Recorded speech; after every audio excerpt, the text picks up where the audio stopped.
हाँ ठीक है, कोई बात नहीं है। माफ़ी मांगना ना मांगना, अपने अपराध को अपराध समझना न समझना, अपनी गलती को गलती मानना ना मानना, ये उनके ऊपर निर्भर करता है। तो उन्होंने जो अपराध किया वो सबके सामने आप लोगों ने रख ही दिया है। अब उसके बाद अगर वो अपना अहंकार दिखाते हैं तो ये भी जनता देख रही है। अपने लोगों ने तो संयम से 11 दिन तक वहाँ पर बैठ करके पूरा उनको मौका दिया कि आपसे जो अपराध हुआ है उसको आप चाहें तो सुधार सकते हैं, लेकिन उन्होंने नहीं सुधारा। तो ये बात जनता के सामने आ चुकी है ना, यही बात है। अब बात यह है कि माफ़ी तो कभी भी होती रहती है, लेकिन मौका तो वहीं पर था। अब तो माघ भी पूरा होने वाला है और हम लोग अब वहाँ से निकल के आ ही गए। आसन एक बार पढ़ ही गए।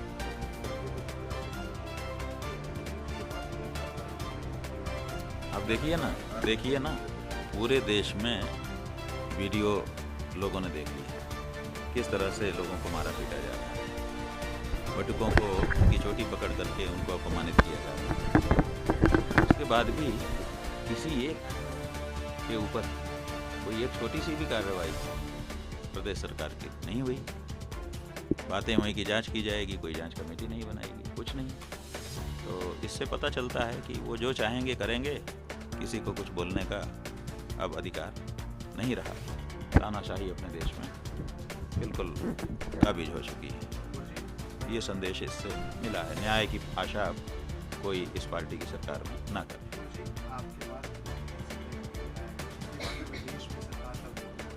यूजीसी का नियम तो इसीलिए लाया गया कि जो उनकी कमियां हैं उसकी चर्चा लोग ना करें। सवाल ये है कि यूजीसी जैसा नियम जो कि सनातन धर्म के लिए बहुत बड़ा खतरा है। सनातन धर्म में जातियां हैं। जातियां इसलिए नहीं है कि एक दूसरे से लड़ें कोई, जातियां इसलिए हैं कि सब लोगों की आजीविका परंपरागत रूप से सुरक्षित रहे। ये पुराने लोगों की बनाई एक परंपरा है, प्रथा है।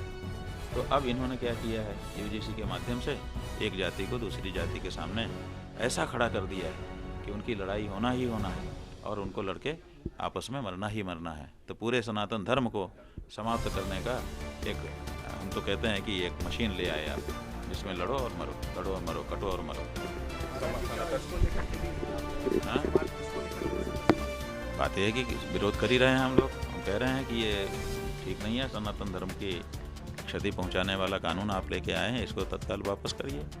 सुप्रीम कोर्ट में क्या ख़त्म होनी चाहिए उसमें? हाँ, बात यह है कि सुप्रीम कोर्ट तो सरकार के कार्य को कैसे ज़्यादा वो करेगा, केवल इतना ही देखेगा। इसमें कोई संवैधानिक त्रुटि तो नहीं है, इसमें कोई ऐसा बेजा क्लाज तो नहीं है, उतने को सुधारेगा। इससे ज़्यादा तो नहीं कर सकता ना। संसद से कानून पास कर दिया गया। अमित शाह जी ने कह दिया है कि संसद का कानून है, सबको मानना पड़ेगा। एकदम सपाट भाषा में उन्होंने कह दिया है। तो अब सुप्रीम कोर्ट केवल उसमें कुछ सुधार वगैरह कर सकता है तो कर सकता है। सवर्ण समाज सड़क पर है, आपके द्वारा कुछ संदेश? असल में सवर्ण समाज सड़क पर है, दूसरा समाज सड़क पर नहीं है। हम तो समझते हैं कि उसको भी सड़क पर होना चाहिए, क्योंकि लड़ाई उसके भी हित में नहीं है।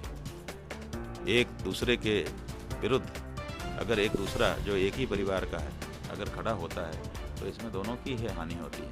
इसलिए सवर्ण समाज को भी, और जो दूसरा समाज कहा जा रहा है, दूसरा समाज कहने का मतलब क्या है कि एक ही हिंदू समुदाय में से आप दो समुदाय बना रहे हैं, तो दोनों को आप विभाजन ही तो कर रहे हैं। एक हिंदू समुदाय को विभाजित करने का ये कैसा प्रयोग है और इसको कैसे स्वीकार किया जा सकता है?